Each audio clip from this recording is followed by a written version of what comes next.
Assalamualaikum warahmatullahi wabarakatuh.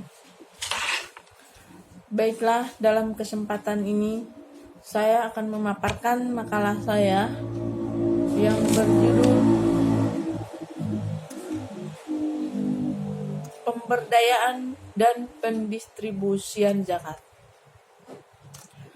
Zakat merupakan salah satu instrumen yang dapat digunakan untuk meningkatkan kemajuan perekonomian suatu negara.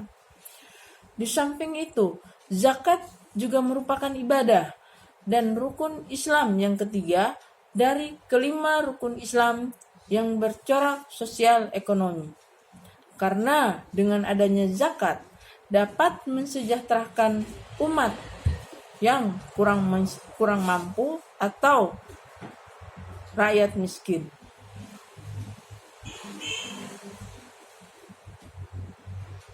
Seperti di negara-negara Asia Tenggara, jumlah umat muslim lebih dari 250 juta jiwa.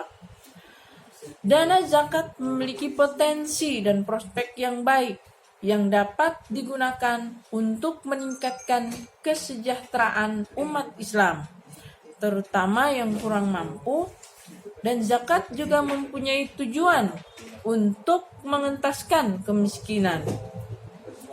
Maka dana zakat harus didistribusikan dan diberdayakan dengan baik agar dana zakat dapat disalurkan sesuai dengan fungsi dan tujuannya. Akan tetapi sangat disayangkan, meski zakat memiliki potensi yang tinggi untuk mengentaskan kemiskinan, belum sepenuhnya diraih dengan maksimal. Hal itu disebabkan banyaknya lembaga-lembaga yang membuka layanan zakat, akan tetapi lembaga tersebut mendistribusikan dan memberdayakan dana zakat yang diperoleh hanya digunakan untuk memenuhi kebutuhan lokal saja atau daerah. Jika seluruh negara yang tergabung di Asia Tenggara bersatu membuat suatu lembaga zakat sehingga bisa take and give antara negara yang bergabung di Asia Tenggara, misalnya di negara-negara yang mayoritasnya penduduk kurang mampu bisa dibantu oleh negara-negara yang mayoritas penduduknya sudah sejahtera, sehingga tidak ada kesenjangan sosioekonomi antar negara Asia Tenggara dalam pendistribusian dan pemberdayaan zakat menjadi maksimal sesuai dengan tujuan zakat itu sendiri.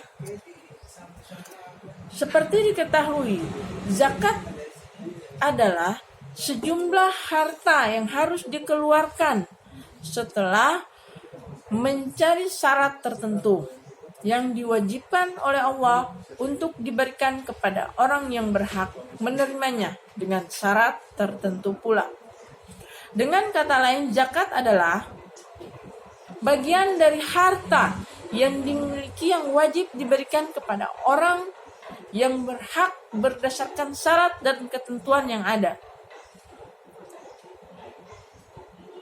Pendistribusian zakat yaitu menyalurkan dan zakat kepada orang yang berhak menerima zakat yang telah ditentukan dalam syariat Islam.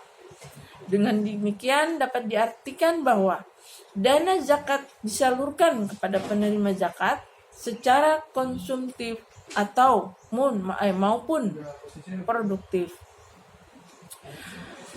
Sedangkan pemberdayaan adalah usaha agar dana zakat mampu mendatangkan manfaat.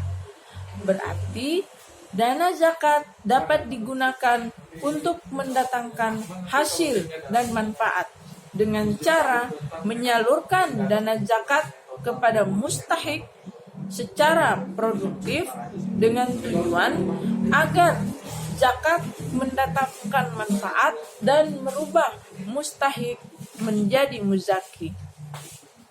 Pembagian dana zakat dengan cara produktif maupun konsumtif dapat dibagi menjadi beberapa kategori sebagai berikut. Yang pertama yaitu tradisional dan konsumtif.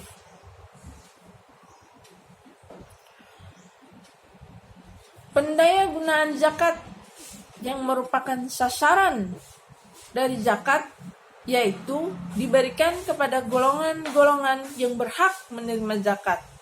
Golongan tersebut meliputi fakir, miskin, amil, mu'alaf, rikab, qorim, fisabilillah, dan ibnu sabil.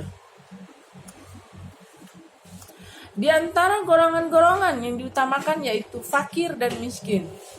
Dalam mendistribusikan dan pemberdayaan zakat, lembaga zakat harus menentukan skala prioritas berdasarkan program-program yang disusun sesuai dengan data-data yang akurat.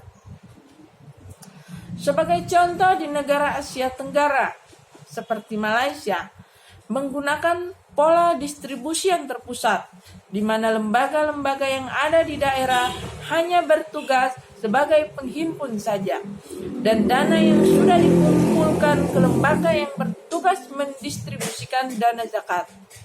Dan untuk pemberdayaan dana zakat seperti yang diterapkan di Brunei Darussalam, dana zakat digunakan untuk santunan secara berkala, bisa tahunan dan bulanan. Meliputi juga perlindungan terhadap pendidikan, modal usaha, bantuan kesehatan, bantuan amil, bantuan kepada qarim, bantuan kepada musafir, dan bantuan bencana alam.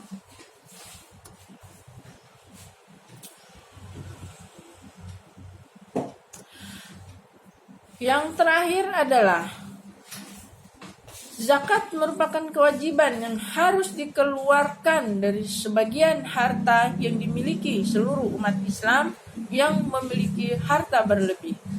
Dengan adanya zakat yang terkumpul baik berupa uang ataupun bahan pokok bisa digunakan untuk mensejahterakan umat atau manusia yang kurang mampu.